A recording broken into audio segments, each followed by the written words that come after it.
Voilà, bien, mesdames, messieurs, je vous souhaite la bienvenue d'abord. Alors, je vous rappelle que là, on est dans une logique d'atelier plutôt, c'est-à-dire que le souhait est de, essentiellement, privilégier l'échange avec vous.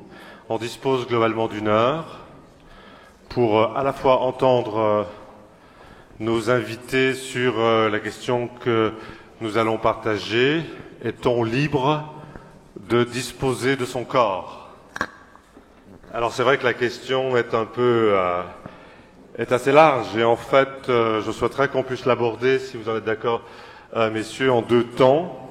Peut-être un premier sur est-ce qu'on peut disposer de son corps. Je disais, moi qui ne suis pas du tout un spécialiste, j'ai tendance à répondre bah oui. Et puis derrière se profile un certain nombre de questionnements. Je disais, je crois il y a un an, je crois l'Espagne a questionné le droit à l'avortement. On a beaucoup travaillé réfléchi, débattu sur les questions de GPA. On peut regarder dans un univers finalement très marchand où le corps de la personne, de l'individu est formaté, est structuré de telle manière à ce qu'il exerce une influence extraordinaire sur le comportement des individus. Voilà. C'est peut-être en un premier temps, je souhaiterais qu'on essaie d'échanger du point de vue qu'est le vôtre sur cette dimension-là, et peut-être en un deuxième temps, mais c'est une suggestion parce que on est aussi dans l'échange libre, poser peut-être derrière la question plus large du choix et finalement sommes-nous dans une société où on peut facilement exercer son libre arbitre. Est-ce que finalement on a cette capacité-là? Alors on pourrait se dire que, puisque chacun y revient, les événements que l'on partage aujourd'hui, finalement c'est un choix qui a été fait par un pays, qui a été fait par un peuple, et ça peut nous interpeller à différents niveaux. Voilà. Alors je vous propose qu'on ait une quarantaine de minutes, messieurs, si vous le voulez bien, d'échange, et puis après on ouvre le débat avec vous sur peut-être des aspects qui n'ont pas été évoqués ou des points que vous souhaitez élargir. Alors, peut-être commencer par vous. Alors voilà, on va vous présenter, je vais pas le faire, mais vous le ferez si vous le souhaitez. Mais j'ai envie, Monsieur Guérin, je rappelle que vous êtes sociologue, de commencer un petit peu par vous. Hein. Vous travaillez beaucoup, je sais, sur la question du vieillissement, sur les seniors, les personnes âgées, je ne sais pas quel qualificatif. Et comment vous abordez cette question, vous? Comment vous abordez cette idée de se dire, est-ce qu'on a le droit, est-ce qu'on peut, est-ce que disposer de son corps? Vaste sujet. J'en ai conscience. Déjà, je pose un petit point d'interrogation ou d'étonnement. Il n'y a que des mecs. 3 hommes, un chauve. Bon, enfin, ça fait quand même 4 mecs. Et on va parler étant libre de disposer de son corps. Or, c'est souvent les femmes à qui on a interdit de disposer de leur corps, auxquelles on a obligé ce genre de choses. Donc, je trouve ça un petit peu paradoxal qu'on soit sur ce sujet-là, alors que, voilà, finalement, souvent, les hommes se sont sentis libres de disposer du corps des femmes. Il y a eu aussi beaucoup ça quand même. Et ça reste d'ailleurs un enjeu assez présent dans différents types de sociétés. Et puis, si je reste là-dessus, alors je suis le moins scientifique des 3, je suis même carrément pas scientifique, donc je peux aussi dire vraiment des grosses bêtises, tout ça. Donc je fais très très attention et je reste dans un domaine où j'espère pas aller. Voilà. Mais donc voilà, en tout cas, il y a cette réalité-là que je vois parce qu'on est nous 4, ainsi de suite. Voilà. Ce qui fait d'ailleurs que tout de suite, moi, j'arrive sur des questions, disons, sociales, de société, d'usage, de culture. Voilà. Et donc déjà là, culturellement, nous ne sommes pas libres de disposer de notre corps, et je dirais même très bien. Je suis pas sûr que la liberté à outrance soit de la liberté. Et parfois, d'ailleurs, on se croit libre, est-ce qu'on l'est? Les gens qui disent, je suis libre de faire telle ou telle chose. Parfois, il y a des gens, par exemple, sur le foulard, on dit beaucoup, mais moi, je suis libre de porter le foulard. Vous êtes libre de porter le foulard, ou il y a une pression sociale, voire autre chose, qui peut être une menace physique, d'intégrité physique et tout ça, qui, voilà, à quel moment je suis libre, à quel moment je me conforme à une pression dans mon environnement, ou à quel moment je me conforme simplement à une notion culturelle, à une habitude culturelle. Est-ce que nous sommes libres tous les 4 de nous présenter, au-delà du fait qu'il fasse pas très très chaud, qu'il pleuve et ainsi de suite, est-ce que nous sommes libres, par exemple, on est venu dans des tenues relativement normées, plus ou moins, il y a vraiment les costards, il y a moins costards, et puis il y a plus du tout costards. Mais habillés quand même. Aucun de nous 4 sommes à poil, par exemple. Voilà. Oui. Alors, le haut est à poil dans mon cas, c'est vrai. Le haut est sans poil. Le haut est totalement sans poil. Et moi, j'ai des chaussures de plage. Voilà, avec des chaussettes magnifiques, pareil. Donc on a des libertés qu'on joue. Par exemple, avant, impossible d'intervenir sans une cravate. Aujourd'hui, je crois que c'était Cocteau qui disait la cravate c'est le passeport des imbéciles. Bon, je veux dire, je dis pas ça pour les gens qui en ont, hein, mais voilà. Mais à un moment donné c'est ça, puis à un autre moment c'est pas ça. Donc on se croit. Et parfois même maintenant, faut être libre, par exemple, de dire le vendredi, faut surtout pas porter de cravate. C'est une liberté ou c'est du coup une nouvelle pression? Vous voyez, donc c'est liberté. Il y a peut-être d'autres aspects quand même. Il y a le fait de dire, est-ce que j'ai le droit de faire des excès? Alors là, on est. Je me souviens, on a évoqué cette question dans un débat autour de la consommation, autour du bien manger, du bien boire. On a le sentiment qu'il y a une espèce de volonté un petit peu hygiéniste qui nous dit faites attention, mange ceci, mange pas cela, enfin, Alors, etc. on a donc déjà une problématique, disons, culturelle et sociale. Il y a des pressions, et c'est logique qu'il y en ait par ailleurs, parce qu'une vie en société, elle demande des pressions. Voilà. Voilà. Donc on n'est pas libre totalement, et moi j'ai dit heureusement qu'on n'est pas libre totalement. Ensuite, il y a des éléments de nature biologique. Par exemple, je ne suis pas libre d'avoir une extraordinaire crinière, parce que je peux pas. Voilà. Je ne suis pas libre de faire 2,15 m et de jouer au basket. Je peux pas, parce que je suis né comme ça, ainsi de suite. Après, il y a des histoires d'hommes augmentés ou je sais pas quoi, mais en tout cas pour l'instant, je peux pas. Bien, pas bien, en tout cas voilà. Donc on est là aussi. On a toujours une liberté sous contrainte. Liberté sous contrainte sociale, liberté sous contrainte biologique, physique, voilà. Sauf à se droguer, à se doper, hein, on peut voir ça avec des sportifs, ainsi de suite. Ensuite, il y a un troisième élément qui est sans doute très très prégnant aujourd'hui, qui est celui, en effet, on pourrait parler parfois d'hygiénisme. L'hygiène a été un combat d'énormément de médecins, pasteurs, et ainsi de suite, de progressistes. Des gens qui disaient, voilà, pour une meilleure vie, il faut aussi faire attention à telle ou telle chose. Sans aller trop au-delà de mes compétences, je crois qu'il y avait un débat, ne serait-ce que pousser les médecins à se laver les mains. Un truc qui paraît aujourd'hui relativement banal, mais on sait que ça évite déjà, et ainsi de suite. Voilà. Bon, voilà. Donc des choses comme ça. Donc là, il y a aussi des pressions. Voilà. Et puis, après, on avance, et je suis assez étonné aujourd'hui, parce que c'est vrai que d'un côté, on a l'impression que dans un État qui est de moins en moins, qui a de moins en moins de pouvoir, qui est de moins en moins capable d'assurer l'avenir, et ainsi de suite, du coup, il se rattrape en édictant un nombre de normes incroyables. Et je ne suis pas du tout un matheux, mais j'avais fini par inventer un théorème comme quoi, moins il y avait d'argent, plus il y avait de normes. Généralement, d'ailleurs, les normes sont coûteuses, par ailleurs. Prenez par exemple l'accessibilité à la question du handicap, c'est très bien sur le papier, mais on sait aussi que ça empêche parfois de construire des choses, parce qu'il faut respecter telle ou telle norme qui concerne parfois personne. Voilà, mais il faut le faire. Voilà. Donc, la norme, à un moment donné, elle a aussi cette limite-là, elle nous empêche de penser, elle nous empêche d'inventer. Donc comment il y a des normes dont on a besoin et d'autres on n'en a pas besoin. Et puis il y a aussi, qu'est-ce qui est risqué, qu'est-ce qui est dangereux, qu'est-ce qui ne l'est pas. Par exemple, on va faire, il y a un combat depuis 1974 contre la cigarette, par exemple. D'ailleurs, c'est toujours étonnant, hein, les campagnes depuis 1974. Et j'ai beaucoup enseigné les sciences de la communication et je commençais souvent là-dessus en disant combien il y en a qui fument? Il y avait pas mal d'étudiants qui fumaient. Et je leur rappelais qu'avant même qu'ils soient nés, il y avait déjà des campagnes contre le tabac. Et finalement, ça rend modeste. Parce que ça marche pas. Donc, qu'est-ce qu'il y a d'autre? Et ainsi de suite. Donc, ça prouve bien, voilà. Donc, on va essayer d'intervenir sur des éléments comme ça très forts. Et parfois, on va dire aux personnes, ah, fume pas, c'est très très dangereux. La personne vit à 500 mètres d'une centrale nucléaire. C'est quoi le plus dangereux des deux? Enfin, voilà. À un moment donné, le jour où elle pète, qui fume ou qui fume pas, ainsi de suite. Donc, on a aussi un rapport au risque, qui est des risques que l'on voit par rapport parfois à des risques que l'on voit pas. Et donc c'est aussi la question qui nous revient d'ailleurs à est-ce qu'on peut être libre de son corps, c'est aussi est-ce qu'on le voit ou est-ce qu'on le voit pas. Est-ce qu'on mesure à l'intérieur, voilà.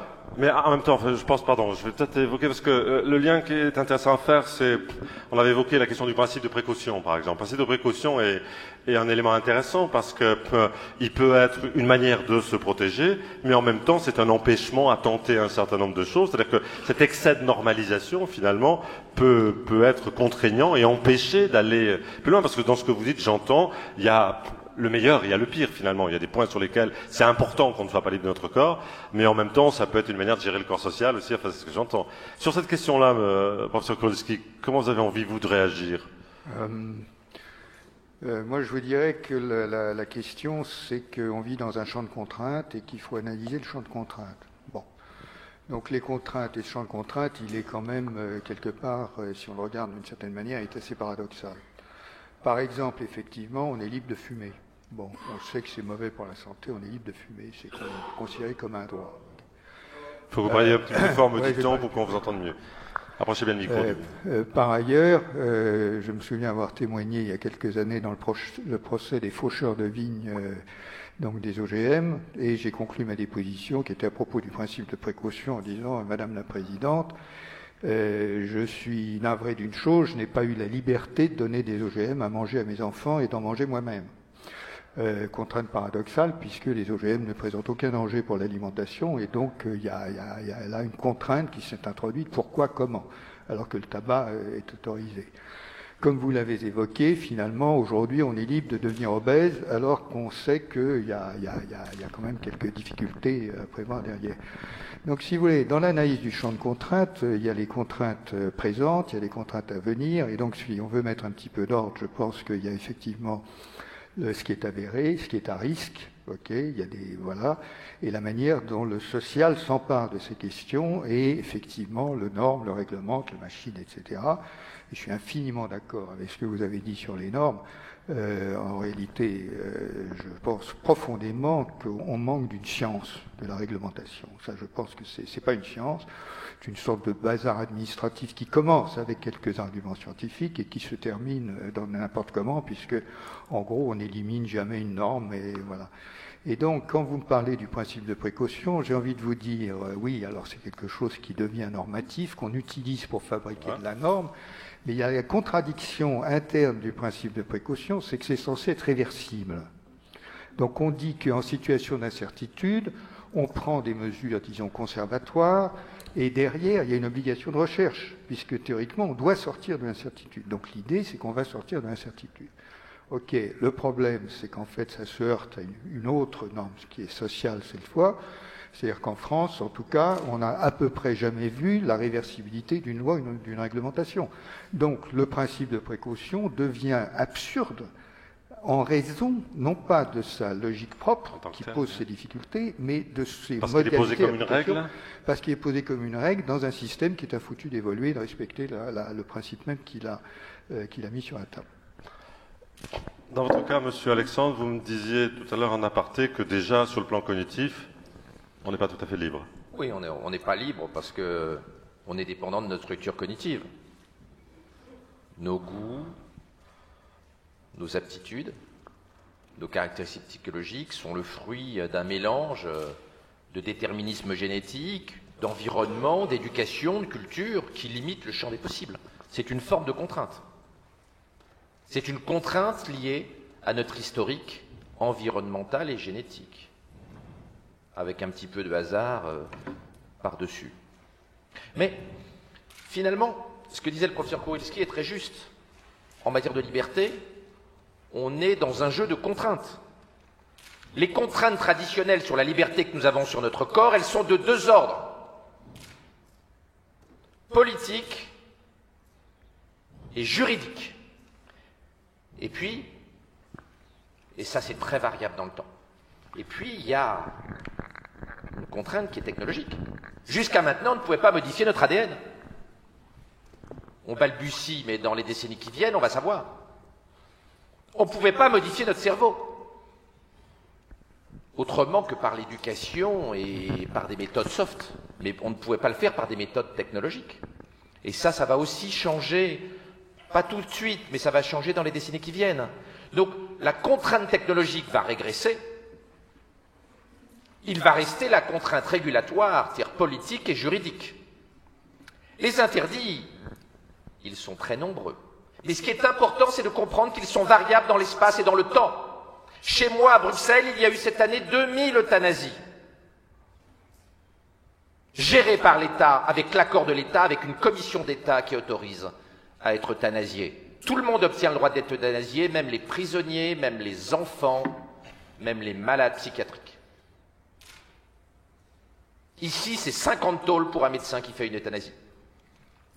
Mais finalement, quelle question ça pose, ça ? Nous avons des degrés de liberté par rapport à notre corps qui varient beaucoup d'un endroit à l'autre. Il y a des endroits où on a le droit de prendre du cannabis, il y a des endroits où ça est interdit.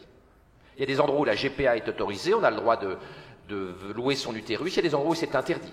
Il y a des endroits où on peut se prostituer, à Bruxelles c'est libre, à Paris, de Boulogne, il y en a plein, des travelots, mais ça n'est pas autorisé. C'est interdit par la loi, en tout cas le racolage est interdit par la loi. On n'a pas le droit d'être anorexique. Quand vous pesez 30 kilos et que vous avez une anorexie, on vous fait un internement d'office. Et en tant que médecin, je suis plutôt d'accord, mais c'est une réduction, c'est une limitation. On avait jusqu'à il n'y a pas longtemps pas le droit de changer de sexe. On commence à avoir le droit de changer de sexe. On a Qu'est-ce qu'on a comme droit? On n'a pas le droit de se tuer en bagnole sans mettre sa ceinture de sécurité. On n'a pas le droit de se suicider, bien sûr. On n'a pas le droit, dans certains pays, de disposer d'une partie de notre corps, de notre âme. L'apostasie est punie de mort dans beaucoup de pays musulmans. C'est une limitation au droit qu'on a sur son corps, en tout cas sur la partie spirituelle de son corps. On n'a pas le droit de se mutiler. On n'a pas le droit de se mutiler. Mais alors, pardon, excusez-moi, à travers cette énumération, quelles questions ça pose derrière, finalement? Vous dites d'un pays à l'autre, effectivement. C'est donc une espèce simplement de carcan juridique. Ce qui est intéressant, c'est qu'historiquement, on voit bien qu'on a eu les habitudes sociales, le droit, la politique ont fait que ce qui était interdit ou ce qui était autorisé variait beaucoup dans le temps. La prostitution a déjà été autorisée à Paris. Et puis, il y avait des bordels jusqu'en 1946 et la loi Marc-Richard à chaque coin de rue. Le panier fleuri, il y en avait partout. Et c'était comme en Belgique, et puis le législateur a interdit ça. Les femmes n'ont plus été libres de se prostituer. Quoi qu'on en pense, c'est un changement législatif important. On a vu au Canada des interdits par rapport à la masturbation. Et dans les hôpitaux québécois, on a fait dans les années 50 des lobotomies pour garçons qui se masturbaient trop. Et on considère que c'était très très mal et que ça devait être sanctionné par un acte chirurgical qui était de couper le corps calleux en deux. Aujourd'hui, ça paraît complètement débile d'un point de vue moral, juridique, politique, mais les médecins, l'instituteur et puis les parents trouvaient ça très très bien. En plus, on pensait que ça rendait sourd. Donc on voit bien à quel point le droit qu'on a sur notre corps, il varie dans l'espace et dans le temps. Et le fait nouveau, je vais revenir là-dessus. Mais s'il vous plaît, c'est voilà, que maintenant, on va vous avoir... êtes d'accord qu'on puisse partager après Non, mais ça fait qu'une minute 30. Un peu plus. Terminer là-dessus, je voudrais bien entendre la réaction des... Aujourd'hui, la réalité, le fait nouveau dans notre rapport au corps, c'est l'apparition de l'idéologie transhumaniste et l'opposition entre les bioconservateurs et les transhumanistes. Les transhumanistes pensent qu'on a le droit de changer notre ADN, de changer notre cerveau par les technologies NBIC, les nanobiotechnologies, l'informatique et puis la cognitique. Et les bioconservateurs considèrent que non, notre corps, notre âme, notre conscience a été donnée par le Créateur et que nous, en tant qu'hommes, nous n'avons pas le droit de changer ce que le Créateur a fait. Cette opposition par rapport à notre corps entre les transhumanistes et les bioconservateurs va être l'élément essentiel du débat politique au XXIe siècle, au-delà du débat droite-gauche. Vous allez réagir par rapport à ça, parce que derrière, il y a effectivement, professeur, des questions d'éthique, des questions de morale quand même. Et puis il y a, enfin, dans ce que j'entends aussi, un jeu. Moi, j'ai posé le débat, je n'ai pas pris position. Ok, mais on peut peut-être y revenir, non? Ça peut être intéressant. Pour le coup, sur cette question-là, on voit bien qu'il y a des alternatives aujourd'hui, effectivement, qui rendent possible, finalement, un certain nombre de choses. Est-ce pour autant l'exercice d'une forme de liberté? Ou est-ce plutôt un système, finalement, et qui, dans tout ça, broie un petit peu l'individu et en fait une espèce de chose? Quelle est votre réaction par rapport à ça, M. Kowalski? Et ça m'a amené un peu à ma deuxième question. C'est finalement, est-ce qu'on a une marge encore, nous, individus, de liberté dans tout ça? Est-ce qu'il y a une possibilité de choisir? Il y a évidemment énormément à dire, et avant de réagir peut-être dans un deuxième temps, je voudrais dire ceci. Dans le champ de contrainte, je pense qu'on peut trouver un guide, enfin c'est ce qui, moi, me motive, dans la relation entre l'individuel et le collectif. Bon. Et donc je pense que ça nous ramène à la notion de liberté, à l'idée de la liberté, et je pense que c'est important, enfin c'est utile en tout cas, de prendre ça comme guide. Donc moi, j'ai une définition de la liberté qui est tout à fait basique, mais que j'ai un tout petit peu modifiée en considérant avec d'autres que la liberté de l'individu n'est pas seulement limitée par celle des autres, elle est construite grâce à celle des autres.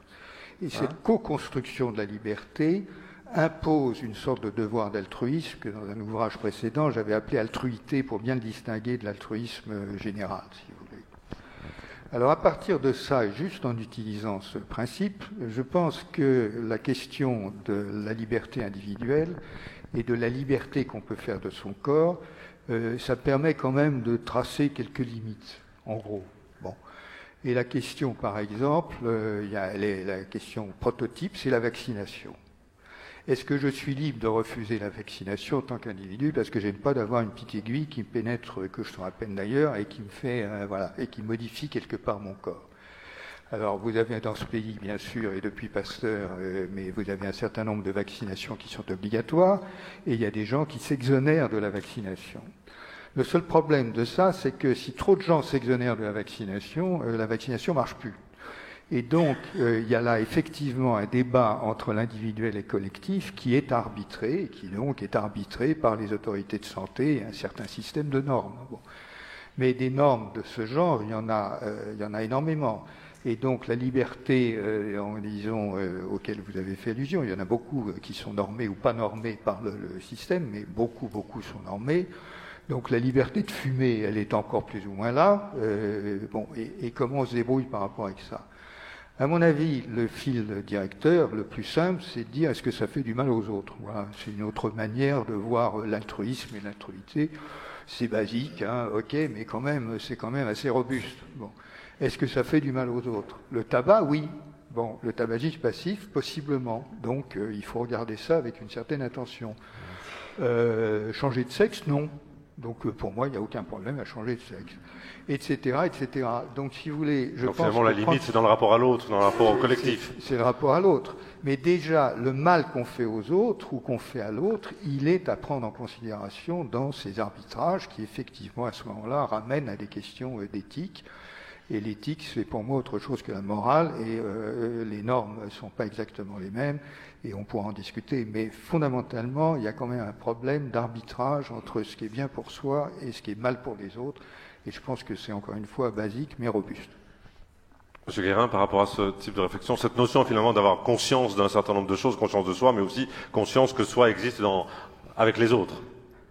Si je fais le lien, oui, je pensais en vous écoutant à la notion d'éthique de la sollicitude, qui est souvent la définition qu'on donne du Caire. Et en fin de compte, finalement, c'est ça. C'est-à-dire qu'à un moment donné, l'éthique première d'une société, sociologie, elle dit, en fin de compte, le monde, il n'est pas immanent, c'est des sociétés qui sont créées, il y a une notion d'interdépendance. On est tous dépendants les uns des autres, plus ou moins, et pas toujours au même moment, ainsi de suite. Même le plus grand là, de nos champions olympiques du monde de judo, quand il est né, il n'avait pas déjà son kimono et sa ceinture noire, pour qu'il naisse, on a aidé sa mère, j'espère qu'il faisait pas trop de poids, j'en sais rien, voilà, mais il y avait les sages-femmes, les infirmières, et ainsi de suite. Donc on a tout le temps besoin des autres, plus ou moins. Donc, premier effet, donc on n'est jamais totalement libre, puisque de toute manière, on a besoin des autres. Et qu'on ne peut pas s'en exonérer, et on a même intérêt, si on veut que le système perdure, d'être en effet un minimum en sollicitude, en attention aux autres. Parce que sinon, on peut tuer tout le monde, mais à la fin, voilà, on se retrouve tout seul, ça se passe mal. Donc il y a bien quelque chose autour de ça. Donc il y a une question de normes, il y a une question de conscience du collectif. Puisque je suis pas tout seul, je peux faire ce que je veux tout seul, mais là. Et si on revient sur la vaccination, c'est quand même assez... la vaccination, je peux jouer au héros en disant « moi, je refuse le système, je ne me vaccine pas », en effet, tant que les autres se vaccinent. Sinon, si je fais ça dans un endroit où il y a des risques énormes d'avoir le choléra ou je sais pas quoi, est-ce que je suis aussi matamore ? Est-ce que là, je joue au caïd ou pas? C'est facile de le faire en France, c'est plus difficile de le faire dans certains endroits. Puis je fais comment pour mes enfants? Parce qu'après, il y a la question il y a des gens qui disent « moi, je refuse que mes enfants soient vaccinés ». Et on peut obliger les familles à vacciner leurs enfants. Mais qu'est-ce qui décide? Ah oui, moi, je suis le père de mes enfants, donc c'est moi qui décide. Ben oui, mais si c'est... Voilà. Rendre parfois... Jules Ferry rend l'école obligatoire pour libérer les gens et leur permettre d'aller à l'école. Donc on a bien donné une obligation. Donc l'obligation peut libérer aussi. On interdit certaines choses. C'est un cadre du vivre ensemble, j'imagine. Ça permet, l'obligation, l'interdiction, elle permet normalement à des gens plus faibles de vivre, alors que sinon, c'est la loi de la jungle, et il n'y a que les plus forts, j'ai pas dit les meilleurs, qui survivent.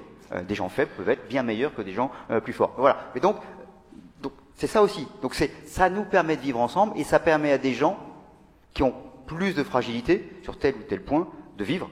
Parce que justement, il y a ces obligations-là. Si on prend par exemple la prostitution, c'est intéressant la prostitution. On voit bien que selon le cadre juridique, le cadre culturel, on voit bien que c'est pas la même chose. La Belgique, c'est pas si loin, c'est pas une transformation culturelle si forte que ça par rapport à Paris. Paris ou Bruxelles, parfois quand on y arrive. Où se joue par exemple la différence, le fait que la Belgique ait choisi ça et qu'un autre pays n'ait pas choisi? Un élément là-dessus, c'est la question de l'usage. Il y a un truc tout bête. Il y a quelques années. Je vais essayer d'être gentil. Donc on a un gouvernement, vous le savez, tout ça, et il y avait quelqu'un qui s'occupait je crois c'était droits des femmes ou un truc comme ça. Je crois que maintenant elle prétend s'occuper de l'éducation. Et elle disait on va interdire la prostitution. Et je m'étais amusé à dire, vous savez, ni Hitler, ni Mussolini, ni Staline ont réussi à interdire la prostitution. Donc François Hollande, je suis pas complètement convaincu. Bon, voilà, à un moment donné, on peut être pour, on peut être contre. Il y a ce fait-là. Alors, question d'usage. Aujourd'hui, les bordels sont interdits, c'est ça officiellement en France. Enfin, vous avez vu combien il y a de salons de massage? Donc à un moment donné, il faut arrêter. C'est-à-dire que, en fait, on contraint aussi, à certains moments, il y a des systèmes qui font que. Donc, là aussi, on peut interdire un certain nombre de choses, mais il y a des moments où on ne peut pas interdire parce que simplement, l'usage est plus fort que la loi, d'une certaine manière. Et donc, dans ces cas-là, qu'est-ce qu'on fait? Est-ce qu'il vaut mieux pas organiser les choses et éviter, par exemple, du trafic ou des choses comme ça, plutôt que dire, ah non, c'est pas bien. Donc à un moment donné, la morale devient parfois, elle favorise, je dirais, l'illégalité et ainsi de suite. Donc le discours moraliste est souvent inutile et souvent même inverse de l'effet qu'il aurait voulu produire. Vous voulez réagir par rapport à ça? Alors je voudrais quand même dire qu'il y a des salons de massage où la fellation n'est pas dans le forfait. Il ne faut pas généraliser non plus. Alors, moi je partage tout à fait l'avis du professeur Kouritzky. On voit bien que la définition de la liberté, quand le pouvoir de l'homme augmente sur lui-même, le pouvoir technologique, ouais, la définition de la liberté change et qu'on est obligé de penser le champ du collectif. Et on va le voir avec les technologies d'augmentation de l'homme qui vont arriver. La possibilité dans les décennies qui viennent de faire de l'eugénisme, c'est-à-dire de sélectionner des embryons ayant des caractéristiques supérieures à la moyenne, qui va être opérationnelle progressivement entre 2020 et 2040.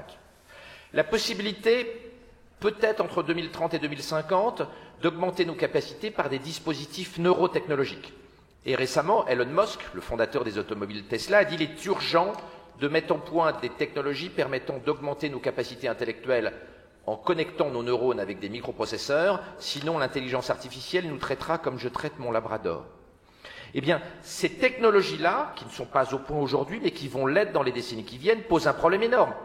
Imaginez un corps social dans lequel il y a une partie de la population dont les capacités intellectuelles, cognitives, mnésiques soient augmentées par ces technologies-là. Que vont faire les autres? Quelle va être l'organisation d'un monde à deux vitesses avec des Bill Gates produits à la chaîne par des technologies futures, qui, je le répète, n'existent pas aujourd'hui, et puis la masse des gens qui auront échappé au bienvenu à Gattaca?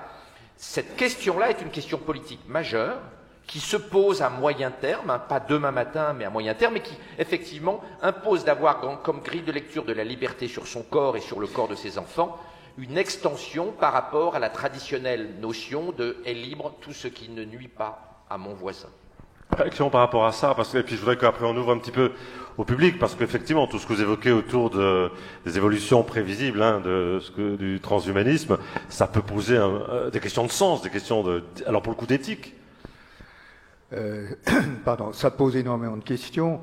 Et tout d'abord, mon horizon n'est pas aussi lointain que le vôtre. C'est-à-dire que je ne vois pas ces technologies réellement révolutionner avant beaucoup plus longtemps que vous. Mais bon, on verra bien. Le point sur lequel je voudrais insister, c'est que on peut être d'accord sur un certain nombre d'objectifs d'amélioration de l'homme. Bon.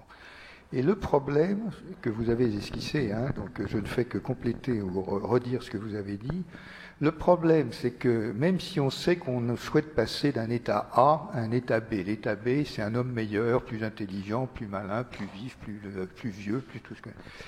Il y a une chose qu'il faut réfléchir, c'est pas seulement à ce que veut dire l'état B, c'est la trajectoire qui mène de A à B.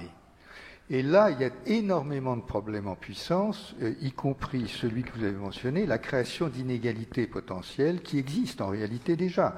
On vit dans un monde foncièrement inégal et les inégalités, d'ailleurs, ce qui est merveilleux en France, c'est qu'au nom de l'égalité, on a le pays à peu près le plus inégalitaire des pays développés. Tout ça au nom de l'égalité. C'est le paradoxe que vous évoquiez tout à l'heure. Mais réellement, la réflexion sur le passage de A à B, ce que ça implique et les risques qui se produisent et les risques sociaux qui peuvent se développer avec également d'ailleurs les réactions normatives qui ne manqueront pas d'arriver. Quand on pense qu'aujourd'hui, un essai clinique pour un médicament, ça coûte en moyenne quelques milliards d'euros maintenant et ça prend de 10 à 15 ans, avant qu'on autorise des manipulations génétiques chez l'homme, il se peut qu'il y ait pas mal de réactions normatives, on verra bien. Au moins chez nous, oui. Peut-être pas en Chine, effectivement, on verra. Mais donc, encore une fois, j'insiste juste là-dessus, c'est que la trajectoire est aussi importante que le but. Que le résultat que l'on poursuit. Monsieur Guérin, rapidement un commentaire, et puis je propose, si on a des micros, peut-être vous avez envie de vous exprimer ou de questionner, de réagir à ce qui est évoqué. Monsieur Guérin, je vous en prie. Pour aller très très vite, si on reste cet élément-là, il y a en effet de A à B, il y a toute la question de la trajectoire, et souvent c'est dans le chemin qu'il y a la solution, l'absence de solution, ainsi de suite. Et puis la deuxième question, c'est ça servira à quoi le B? Qu'est-ce que ça fera de mieux des gens plus intelligents, plus machin et tout? Est-ce que c'est sûr que ça sera mieux? Il y a des gens super intelligents qui proposent des saloperies absolues. Donc voilà, après c'est voilà, quel va être l'intérêt de ce B? Donc il y a à la fois du A vers B, comment on y va, combien de temps et tout ça, et puis avec en effet la question majeure, c'est la question des inégalités là-dedans. Qu'on a déjà aujourd'hui, il y a des gens qui ont un accès aux soins mieux que d'autres. Il y a des gens qui ont tout simplement un truc qui s'appelle l'accès à l'information, qui est quand même la première des inégalités, c'est je sais pas. Où je sais trouver la bonne personne quand j'ai un problème. Voilà. Bon, il y a tout ça déjà, et cet élément-là, ce A vers B, créera encore plus de difficultés, d'interrogations très fortes autour de ça. Et puis deuxième question, je me pose moi tout bêtement, mais voilà, parce que je suis vraiment le plus incompétent des trois, c'est mais ça servira à quoi le B? Une fois qu'il y aura des hommes augmentés, donc moi je suis très content si on me donne 10 cm de plus et si je peux prendre des cheveux, bon ok très bien. Mais au-delà de ça, si on est super intelligent et autres, qu'est-ce qui va se passer? D'ailleurs, c'est la question du sens, enfin, du sens qu'on donne à. Est-ce qu'on sera meilleur? C'est pas important. Ouais. Est-ce qu'on sera meilleur? Est-ce que la société sera meilleure? Est-ce qu'il y aura plus de bienveillance? Est-ce que, voilà. C'est ça les questions. Est-ce que parce que les gens sont QI, je sais pas combien, est-ce que, ils seront plus bienveillants? Est-ce que nous serons plus heureux? C'est le rapport entre l'individuel et le collectif. Est-ce qu'on le fait voilà, pour les c'est une question individus? toute Est-ce qu'on le bête, fait mais, pour une image de voilà. société qu'on souhaite? J'ai résumé un jour, est-ce que le prof du politique, machin, tout ça, j'ai dit, mais le bilan au bout de 5 ans, c'est est-ce que sous votre mandature, est-ce qu'après on va mieux ou pas? Ça va être ça la question qu'on se pose. Quand je vais voir un médecin, il y a des chances qu'après, si je suis tout ça, je puisse aller mieux. Voilà. La question sur ça, c'est est-ce qu'on ira mieux après? Voilà, on a esquissé peut-être un petit peu, parce que c'est vrai qu'il faudrait beaucoup plus de temps pour approfondir, mais je propose que si vous le souhaitez, on vous donne la parole dans le public. Voilà, madame, levez la main, on va vous apporter un micro. Voilà. Merci. Je vous demande juste, madame, de vous présenter pour qu'on sache qui nous parle. Et puis on vous écoute, madame. Voilà. Bonjour, je m'appelle Marie Degnaud. Et j'ai une petite question toute simple. Est-ce que cette question, est-on libre de disposer de son corps? On se la posait en 1540, en 812 ou en moins 2000 avant Jésus-Christ. Est-ce que c'est une question dans l'histoire qui est récurrente, qui fait partie des questions éternelles? Pas spécial soit éternel, d'ailleurs. C'est une question éternelle, et d'ailleurs c'est un champ très important de la politique, du droit et de la religion. Ce qu'on a le droit de manger, est-ce qu'on fait Shabbat ou pas? Est-ce qu'on a le droit de manger du porc? Qu'est-ce qu'on a le droit de faire? Notre degré de liberté sur notre corps a été l'un des fondements de la philosophie, de la politique, du droit, de la sociologie. Donc c'est un problème récurrent. Les religions se sont bâties sur des tas d'interdictions par rapport à notre corps. On voit bien qu'on est au cœur de la politique. On est au cœur du droit sur la notion d'interdit. D'ailleurs, l'interdit, il est structurant. Le premier grand interdit traditionnel qui vient à l'esprit dans l'univers judéo-chrétien, c'est l'interdit fondateur de l'inceste, qui est bien la première limitation sur l'utilisation, après l'interdiction de manger la pomme, qui était déjà un interdit par rapport à notre corps. Alors qu'en termes diététiques, c'est peut-être une connerie de nous interdire de manger une pomme. Autant l'inceste, voilà, mais la pomme, on pourrait dire au contraire, c'est une erreur diététique. C'est intéressant la relation avec la dimension religieuse, parce que ça peut correspondre aussi chez l'individu à une aspiration de trouver du sens ou du cadre, et qui peut se construire aussi à travers de l'interdit finalement. C'est ce que vous évoquez. Oui, bien sûr. Pardon. Non, mais allez-y. Non, on voit bien que... Et je crois que Lacan a dit des choses malignes là-dessus. Je crois que nous nous bâtissons par rapport aux interdits et par rapport aux limites. Quand il n'y a pas de limites, l'homme devient fou. Ce sont les interdits et les limitations qui nous évitent de devenir psychopathes, c'est-à-dire fous et déprimés. Et donc, effectivement, toutes les normes religieuses, politiques, juridiques se sont bâties par rapport à une relation à l'interdit. Et au moment où la technologie va lever beaucoup de ces interdits, en tout cas d'un point de vue technologique, je ne dis pas que le droit et la politique vont tout autoriser avec les technologies transhumanistes, mais en tout cas, il va y avoir une possibilité de lever beaucoup des interdits technologiques traditionnels. Notre rapport au collectif, notre rapport à la norme, notre rapport à la régulation va devenir absolument essentiel, et le XXIe siècle va être le siècle de la science, de la norme et de la régulation, comme le disait le professeur Kourilisky, c'est vraiment ce qui va beaucoup nous occuper au cours de ce siècle. C'est l'enjeu majeur, la régulation et la science de la régulation. Serge Guérin, d'une part la question et puis peut-être par rapport à ce qu'elle prolonge. Oui, pour aller très très vite, la religion elle a été inventée pour ça, de toute manière. Donc c'était bien pour construire un corps. C'est intéressant d'ailleurs votre lapsus répété, bâti, battu. Parce qu'en effet, tout ça, derrière, c'est juste un rapport de force. C'est normal. Toute l'histoire est un rapport de force. Et celle-ci aussi. Ce qui est possible à un moment donné, ce qui n'est pas, et ainsi de suite. Quels sont les intérêts en jeu? D'un seul coup, ça devient possible aussi parce que ça peut avoir un intérêt économique. Enfin voilà. Donc tout ça, c'est Canguilhem qui disait entre la norme et l'environnement, il y a débat. Ben oui, une norme, elle n'est pas objective. Elle est à un moment donné. Et puis, vous savez, la personne qui est je sais pas, je suis professeur dans une école de commerce. Dans les écoles de commerce, on apprend telle ou telle chose. On est super bon pour négocier, pour vendre des choses. Mais vous allez dans certains quartiers à 3 heures du matin, il faut avoir d'autres compétences pour négocier. Donc la norme et la compétence, c'est plus la même. Selon l'environnement où je suis, c'est pas la même chose. Et ben la police des corps et tout ça, selon l'endroit où je suis, elle n'est pas nécessairement exactement la même. Et on voit bien que ces choses-là, elles sont pas fixes. Depuis la nuit des temps, depuis que l'homme est homme, il s'est posé des questions autour de qu'est-ce que j'ai le droit de faire. Et en effet, le premier élément quand même, c'est il y a des choses que je ne peux pas faire. Globalement, il y en avait une autre qui a été assez forte, c'était autour de l'anthropophagie. C'était quand même un truc assez vite, c'est dit non, c'est peut-être pas génial, quoi. Voilà, parce que aussi, c'est aussi dans l'idée, il faut que ça se poursuive. L'idée aussi, derrière tout ça, c'est quand même, on a un petit truc tout au fond, c'est de se dire, on aimerait bien quand même, et ça nous renvoie aussi au collectif, on aimerait bien quand même qu'il y ait des générations futures. Il y a quand même un petit truc.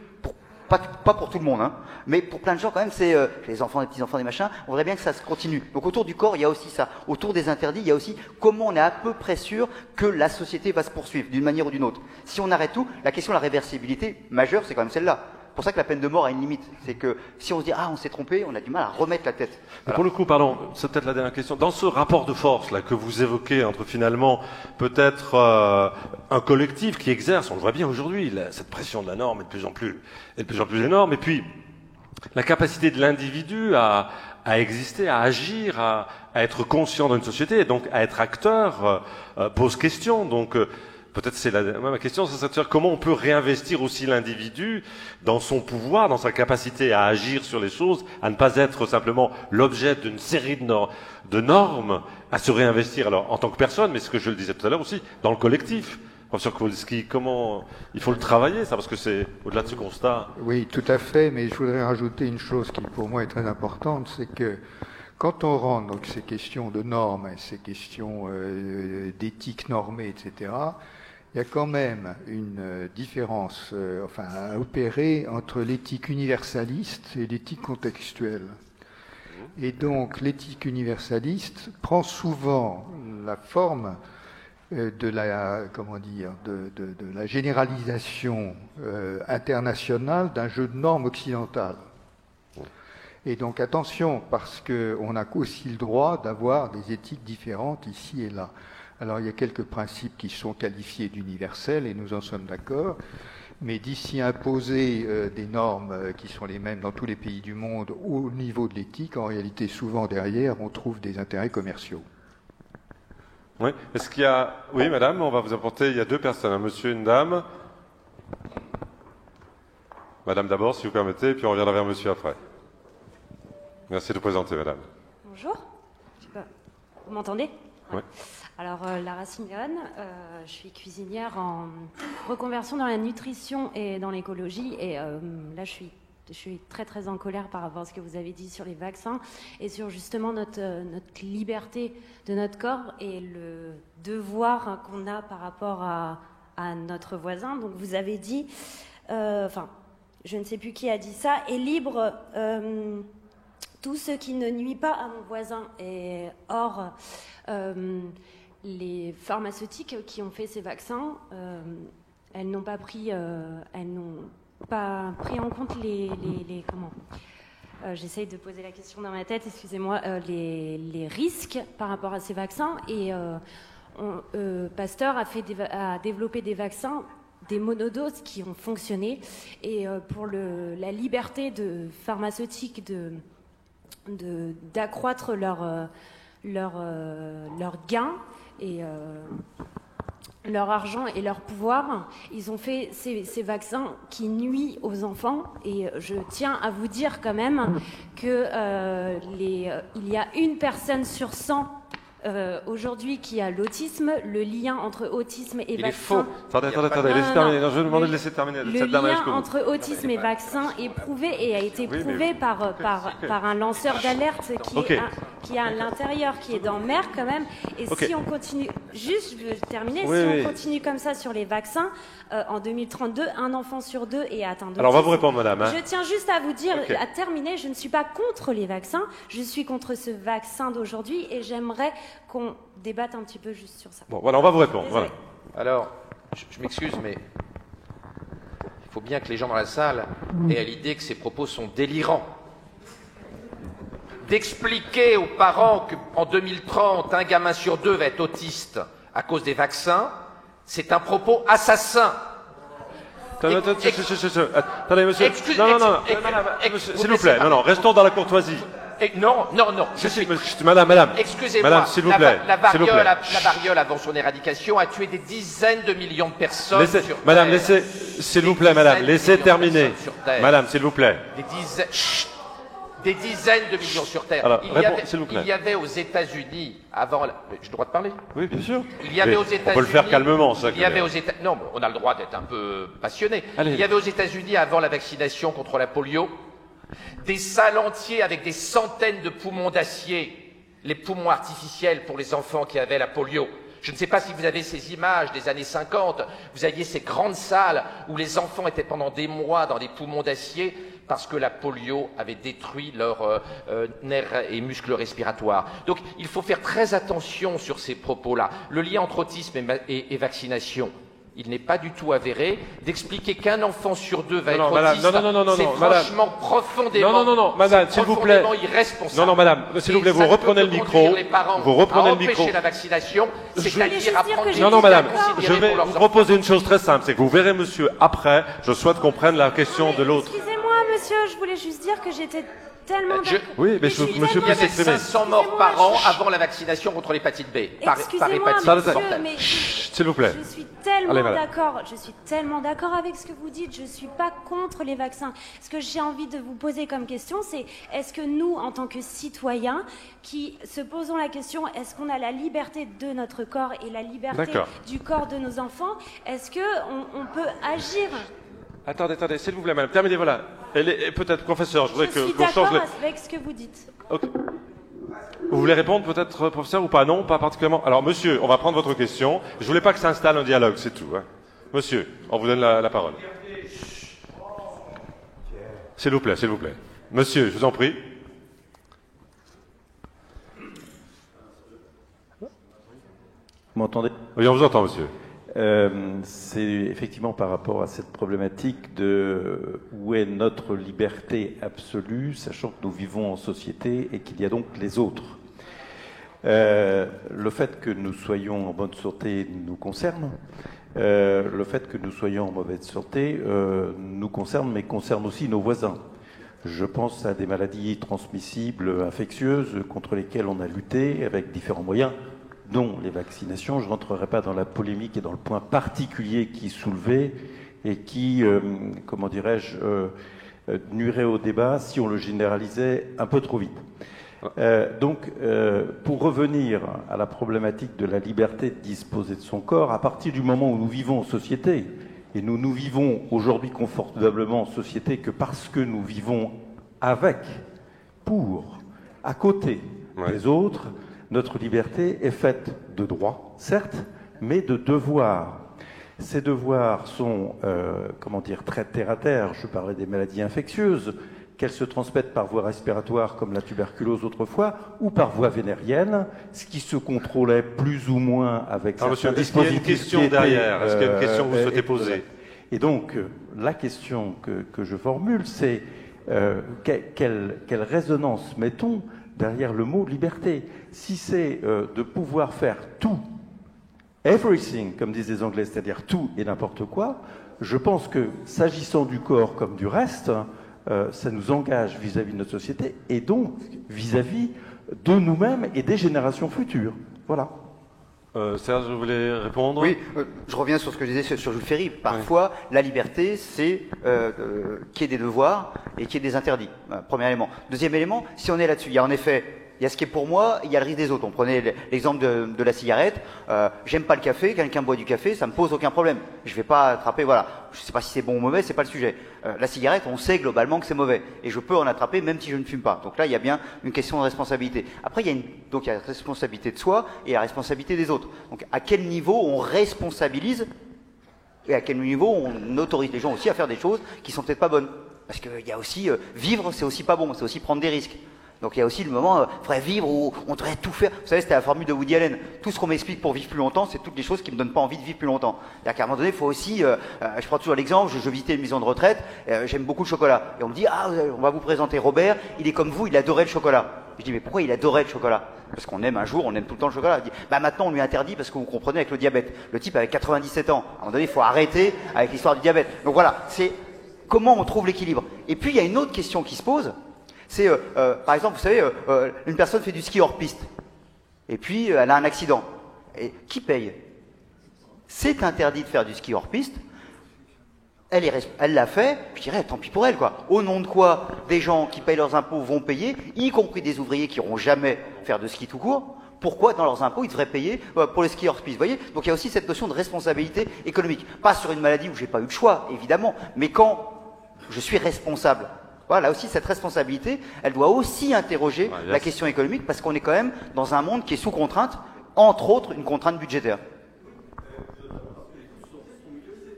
Absolument. Et ce qui se comprend très bien, évidemment, c'est la question de la solidarité. Moi, ça me fait très peur. Vous savez, quand on finit par très très bien connaître, on dit, ah oui, mais cette personne-là, on va peut-être pas l'assurer parce que, ou moi, je veux aller dans une compagnie d'assurance qui assure que les gens en bonne santé. Parce qu'évidemment, ça coûtera moins cher.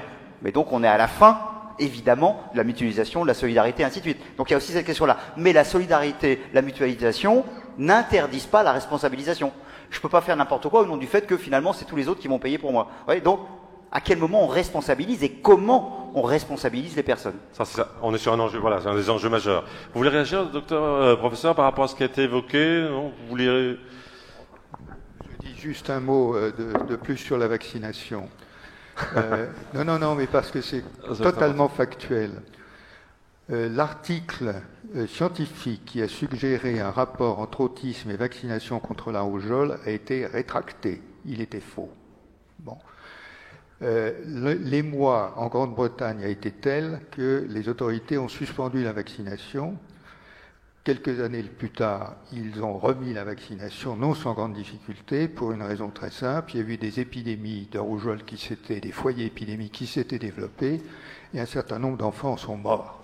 Voilà. Donc le lien entre l'autisme et la vaccination contre la rougeole est simplement faux. Très bien, très bien. Attendez, madame, s'il vous plaît, vous êtes gentil. Je vous propose de reprendre la discussion après, parce que s'il y a éventuellement encore une personne qui souhaite prendre la parole, monsieur, je vous en prie. Oui, bonsoir, ou bonjour. Donc en fait, moi je voulais revenir... Alors approchez bien le micro, monsieur, et puis peut-être parler un peu plus fort, si vous voulez bien. Je voulais revenir sur le thème de la santé, et donc surtout de la relation médecin-patient. Généralement, on se retrouve chez son médecin à avoir une ordonnance sans grandes explications. On va dire, l'explication principale, c'est prenez-le le matin, le soir, et ça s'arrête à peu près là. Je comprends la question de la personne qui dit qu'avoir plein de vaccins en même temps, ça peut poser problème. On peut aussi effectivement avoir le choix du médicament en question, si on veut pas avoir que quelques vaccins. Bon, voilà, c'est une chose. Surtout, pour revenir à la relation médecin-patient, il y a un grand problème d'information des patients. Moi, je suis un malade chronique et ça fait plusieurs années que je suis malade, et pour autant, on m'a pas fait de cours sur la maladie, sur qu'est-ce qui va se passer dans les prochaines années, etc., sur le traitement de manière générale. Bien sûr, tout à l'heure, quelqu'un a évoqué l'interdit de l'inceste en disant que c'était le plus grand interdit. Moi, je pense que le premier, c'est quand même de ne pas attaquer l'autre. L'interdit de tuer. C'est disposer du corps des autres. Non, c'en était un. Voilà. Hein, ok. Alors, oui, vous avez dit que c'était le premier, c'est ça. Sur cette question, effectivement, c'est intéressant, cette question peut-être du sentiment que le patient peut avoir d'une maîtrise, par le médecin ou par le soignant, d'une maîtrise totale de son corps. Alors, je voudrais relativiser. Nous, docteurs, on est loin d'être parfaits. Mais alors, si vous aviez connu la médecine de 1930, quand dans les grands amphithéâtres comme à Cochin, on avait les malades atteints de maladies vénériennes, c'est un univers que vous avez bien connu, monsieur le professeur, qui était présenté devant les étudiants à poil, c'est sûr que c'était assez inhumain. La façon dont était traité le patient il y a 50, 100 ans, elle était parfois très inhumaine. On a fait des progrès. On traite mieux la douleur, on parle mieux aux patients, on essaie d'expliquer aux patients. Le progrès est énorme, mais c'est toujours très insuffisant, je suis d'accord avec vous. C'est vrai que dans nos études de médecine, on n'a pas forcément été préparé à parler suffisamment bien aux patients, à expliquer suffisamment bien, mais je vous assure que c'est en net progrès par rapport à une situation qui était très mauvaise il y a un siècle. Ça, si vous voulez bien. Oui, juste, en effet, dans la relation aux soins, on a découvert quand même que la relation à l'autre a été importante, que le fait que le médecin écoute, la notion d'écouter, vous savez, ça faisait peut-être 50% du soin. Attendez, monsieur, laissez... Non, s'il vous plaît. Ah bah, moi, je vous en parle. Attendez, monsieur, vous... Voilà, on vous répond, monsieur, puis éventuellement... C'est ce que je suis en train de vous dire. En effet, le mot... encore une fois, je ne suis pas scientifique, donc totalement incompétent, mais un des mots essentiels dans le soin, c'est la question de l'écoute. Il y a des gens, parfois, on parle même d'effet placebo et tout ça. Voilà, tout ça. Et il y a eu, c'est vrai, aussi une révolution, on va dire, quelque chose de très très fort qui s'est passé, dont une partie d'ailleurs vient aussi de la mobilisation au moment de l'épidémie du sida et des porteurs du VIH et tout ça, il y avait la déclaration d'Anvers de 1983 qui disait « Vous pouvez faire ce que vous voulez, mais jamais sans nous ». C'est-à-dire que le truc, c'était de dire, des gens qui ont dit « Mais nous, malades, on a aussi un rôle à jouer ». Et aujourd'hui, il y a quand même quelque chose qui se passe, et il y a le médecin qui a le savoir. Alors, il y a des gens qui vont sur des sites comme Doctissimo d'ailleurs, qui vont comme ça s'informer, et qui parfois ont l'impression d'en savoir plus. D'ailleurs, la relation fondamentalement. Voilà. Donc là, il y a un lien. Et puis, il y a un troisième acteur, je vais me permettre de le rappeler, qui s'appelle les aidants. 8,5 millions de personnes aujourd'hui qui accompagnent le dos. Du coup, il y a au moins un truc, un ménage à trois, si je puis me permettre. Le médecin, le malade et les aidants. Et donc, c'est vrai qu'il commence à y avoir aussi des progrès là-dessus. Le vrai progrès, ça sera le jour où on sélectionnera les étudiants en médecine, non pas sur la capacité à être bon en maths, mais sur la capacité à être capable aussi d'avoir de l'empathie, ainsi de suite. Mais ça, c'est un autre sujet. Mais en tout cas, la notion d'écoute, elle est centrale. Et la notion de dire que le malade lui-même, il a dans les mains une partie du soin. Voilà, monsieur, je peux en parler une dernière question, parce qu'il va falloir que, d'une part, on a un petit mot de conclusion, et puis il y a des impératifs d'horaire. Monsieur, on vous donne la parole, et puis après on en reste là pour cette discussion. En fait, il y en a une qui fait l'exercice, c'est la personne qui amène le micro, au moins là on voit. Oui, Loïc de la Cochetière. La question était, est-on libre de disposer de son corps? Est-ce que les parents sont libres de disposer du corps de leur enfant? Je vais dire à Guérin, pour quelle société? Si on dit à des parents, vous avez un enfant qui va naître avec 3/10 aux 2 yeux, est-ce que vous êtes d'accord pour qu'on en améliore la vision à la naissance? On dira oui. Si une femme risque d'avoir un cancer du sein, on va régler le problème. Oui, non, oui.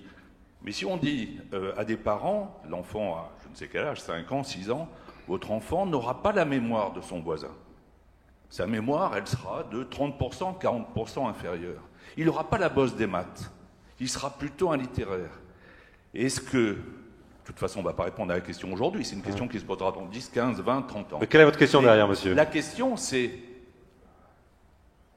Qu'est-ce que les médecins, et là je m'adresse au professeur Alexandre, qu'est-ce que le médecin qu'il est dans l'état actuel des choses, quelle serait sa réaction face à une question de parents disant « Mon enfant, je voudrais qu'il ait au moins la mémoire du voisin ». Alors, vous posez une très bonne question.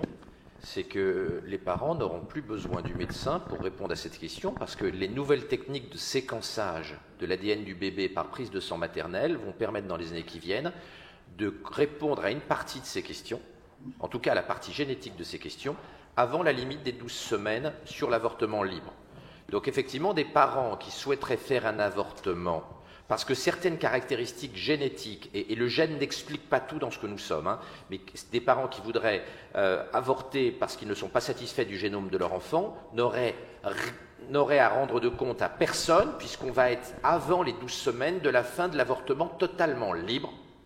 Donc effectivement, un eugénisme libéral voulu par les parents est aujourd'hui possible avec les nouvelles techniques de séquençage de l'ADN fœtal par prise de sang de la maman, sans même faire d'amniosynthèse tardive, ce qui est un geste compliqué. Donc oui, nous allons, dans les 10 à 15 années qui viennent, voir des parents qui vont être eugénistes, et la loi ne va pas permettre de les empêcher, car en tant que parents aujourd'hui, Dans l'état actuel de la législation française, si vous voulez avorter parce que vous apprenez à 9 semaines que vos enfants n'ont pas les yeux bleus, personne ne peut vous obliger de le faire.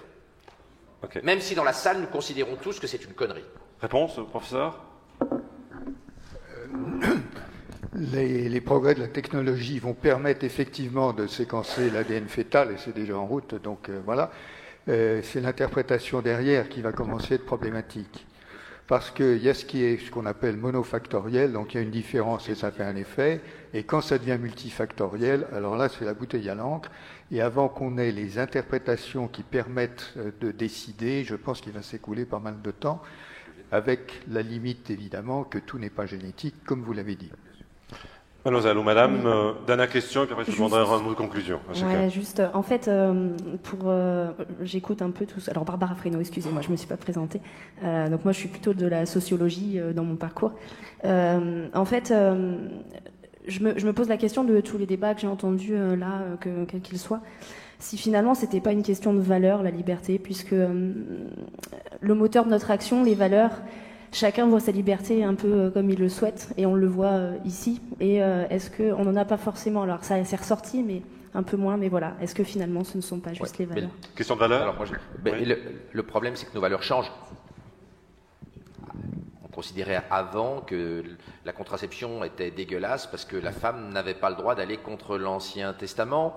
Et puis on considérait en 1960 au Canada que c'était une bonne valeur d'empêcher les garçons de se masturber. Et aujourd'hui on trouve ça minable et absolument scandaleux. Donc le problème de se rattacher aux valeurs n'est pas si simple que ça, parce que nos valeurs, elles varient beaucoup dans le temps. Nos normes éthiques, elles ne sont pas fixes, même si on ne s'en rend pas compte. On change assez rapidement de normes éthiques dans le temps. Et donc il est difficile de fixer des lignes rouges et des lignes de conduite par rapport à des normes qui sont ultra variables.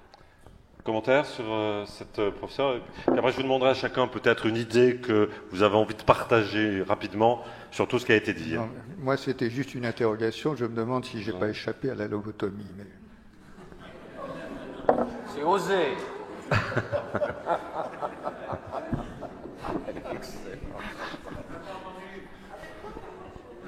Non, monsieur le professeur dit qu'il a échappé à la lobotomie, lui, malgré des comportements licencieux quand il était adolescent.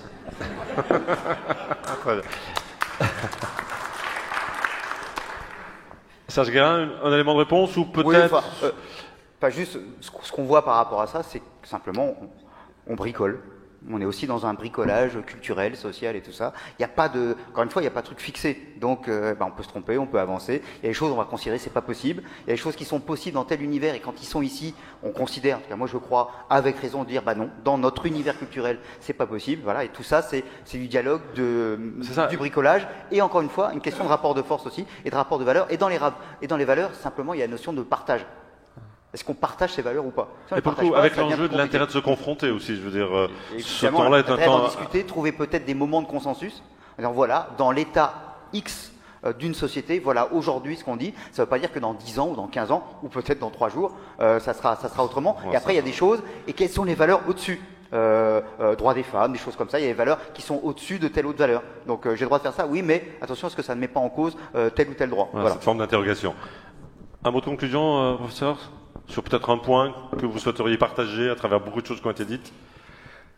Oui, mon point de conclusion, ce serait de réinsister sur la nécessité réellement de penser l'autre. Et de le penser, si vous voulez, dans un avenir qui est à délimiter de deux manières, à mon avis, enfin nourrir de deux manières. À nourrir, bien sûr, avec les progrès des technologies, enfin de la science et des technologies, qui sont considérables et qui vont continuer à être considérables, et les nourrir de sociologie. Alors là, je me fais l'apôtre de mon voisin, mais je pense que c'est totalement essentiel. Je vous donne un exemple qui, pour moi, est très interpellant. Dans certaines projections, sur ce qui se passe en Afrique, la mécanisation de l'agriculture qui résulte de la technologie peut créer 1 milliard de chômeurs. Qu'est-ce qu'on fait avec 1 milliard de chômeurs et quelle répercussion incidemment sur nous? Donc les questions sociologiques et les questions techniques doivent être analysées, et encore une fois dans la perspective de l'autre. Alors moi je vais avoir une conclusion très terre à terre, et je vais me faire huer une fois de plus. Je vous en conjure, faites vacciner vos enfants et vos petits-enfants. Voilà, merci messieurs. Merci.